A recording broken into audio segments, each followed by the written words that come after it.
Hey guys, Mark here, and as always, thank you all for watching, commenting, and subscribing to the Joe Boo Sports Report. Without you guys, man, this doesn't work. It looks like Frankie's got at least the bedroom and the closet carpeted. It's coming right along. He's getting ready to work outside over there. And you know me, I'm just a lazy bastard. I just don't do anything. So I'm just kind of standing around here because I got the wrong piece for the diverter valve. This guy over here wants the Taj Mahal in here. It came up with all kinds of crazy stuff, and I'm trying to get this thing together, and I learned something here. When you say a three-way diverter, you're thinking, like if you're like me, you're thinking, okay, 3 devices, because we have a shower arm, we got a shower head, and we got a damn sunflower or square one over the head, which I am now finding out that his wife will never use because it'll get her hair wet. But he wanted it. So You mentioned it. So I ordered a 3-way diverter valve thinking it's going to be for 3 devices, but oh no! It's 3 shared devices. So it can be the shower head. It can be the shower head and the arm together.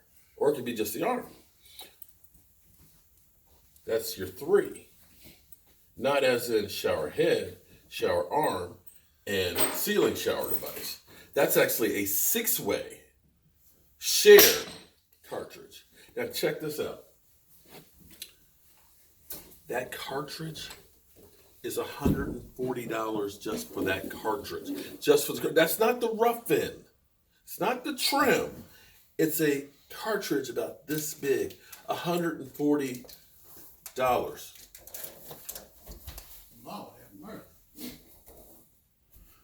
Yeah.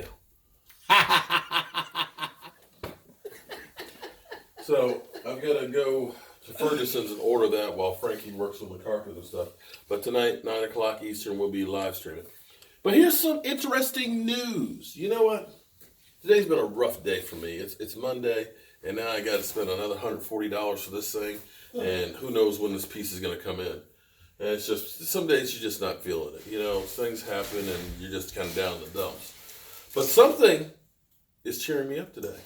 Besides the fact that the Washington Redskins can't pay enough for people to come there, coach. That's right. People, they say, listen, how much you want? Dude, you ain't got enough money for me to come to that dumpster fire. But there's another team in the NFC East that's having some issues too. Apparently, something that I said would happen with the Eagles this offseason. I said, what's going to happen is, I said, people are going to fall in love. Sorry, the camera's not focusing. People are going to fall in love with Nick Foles because Nick Foles has done something no other quarterback has done in Philadelphia, and that's win him a ring. We're talking about Ron Jaworski. We're talking about Randall Cunningham. We're talking about Donovan McNabb, who threw up in the Super Bowl. That he did something none of those guys would do. And I said, what's going to happen is if you're Carson Wentz, you're going to try and hurry up and get your ass back out there and be all in like RG3. Because it's like, you know, that's my team. I should have been the one over there winning that game. So there's always going to be this dynamic between the two.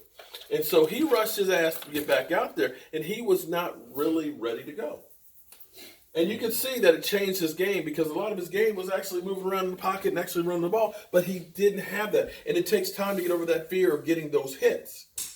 So he played well, but not quite as well. So when he ended up getting hurt and Nick Foles comes in and all of a sudden the team starts doing good, what happens is, just like when we had Danny White and Roger Staubach, you know, or Danny White and Gary Hogaboom, or Craig Morton and Danny White, your team divides into 2 camps.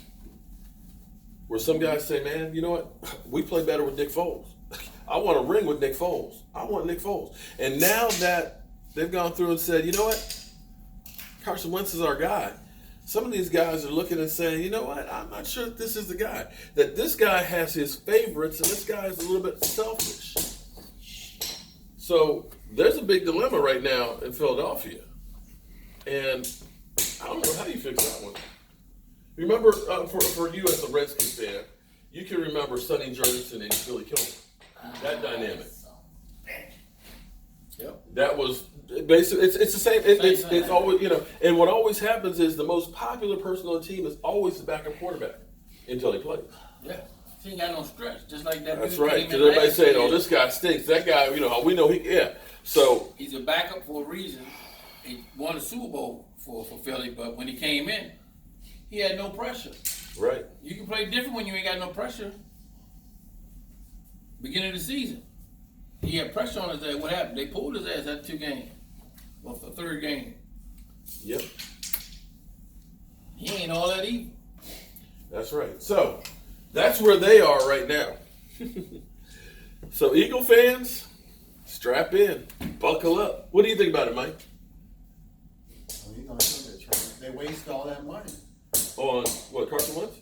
Was it Carson Wentz? Carson Wentz that gave him, I don't know how much they gave up for him when they moved up to the... Oh, but they traded up to get him. They traded up to get him. They ain't really But spent money on him because he on his first contract. He's just like Dak, though. Yeah. You got to get ready to pay him, too. Dak, he gets paid more than Dak. Well, I understand that. But here's the thing. But Dak's got a better record against Carson Wentz. So Carson Wentz was traded. Dak's played in 2 playoff games. Carson Wentz hasn't played in 1 yet. Dak's been healthy. Your best ability is your availability. Yeah. Okay, so that's one of the things you got to look at, because a lot of people say, well, Kirk Cousins worth more money than Dak Prescott, but you know what? Yeah. Dak Prescott got more playoff wins than him. Dak Prescott's never lost to him. Kirk Cousins is Kirk Cousins. But he got $87 million. I mean, Okay, but here's the thing. So right now, here's the thing. If you're the Eagles, you know what's going to happen, because they've already said Nick Foles is going. Yeah. Let Nick Foles go someplace else and play good. Nick Foles gonna get a payday, and he gonna fall. What's that other dude they gave all that money to? He gonna fall flat on their face. I don't wish no bad luck on nobody. Garoppolo? He gonna be done with it like that? But here's the thing though. Let him go back to somebody else and play well, and let Carson Wentz come back and struggle.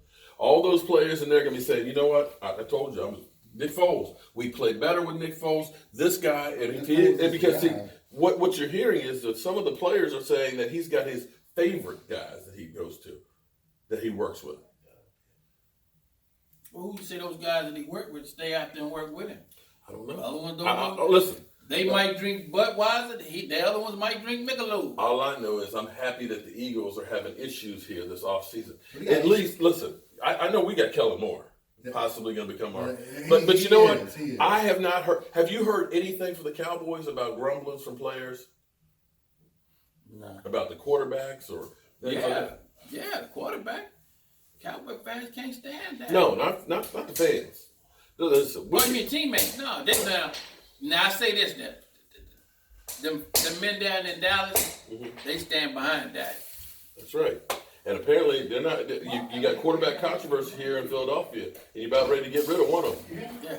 So yeah, you better get rid of the one to get hurt all the damn time.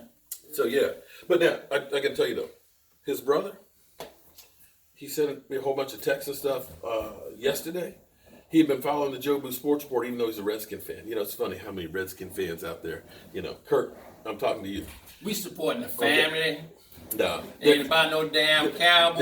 They're closet Cowboy fans. But see, he started watching my keto. That listening to me and seeing the food I was eating for keto wise. And I don't know. I guess he's been on about 5 weeks, 4 weeks, whatever. Mm-hmm. He's dropped 20 pounds. And me, he's like, man, I got more energy than anything else, and I know what to do with, man. My wife's making keto pound cakes and stuff. Now he is still drinking some Coke Zero sodas and stuff, but you need to get rid of those too. But it's working. So I don't know. I'm next. You might want to start. I mean, I still got my Dunlap, but it's getting smaller. Yeah, I got a Dunlap. He's got a Michelin Man, but I've got to go over here and get the Ferguson and see if I can get this stuff together so I can get this finished before I go to the Super Bowl on Friday to start working. I'm Mark Holmes, and I'm not looking too bad. Look damn good. If Frankie could ever get finished in here. Man, leave Frankie alone. Frankie rolling. I've been working here forever, and I never get that. No. I get no love and no respect. Y'all seen the last video? Water coming all out the ceiling? What the hell? You about to see a whole lot of shit here in a minute. A whole lot of shit here. Yeah. Mm-hmm. Let's just hope your wife's not watching. It's all good. All right. I'll see you guys later, man. just sitting around waiting. See you guys soon.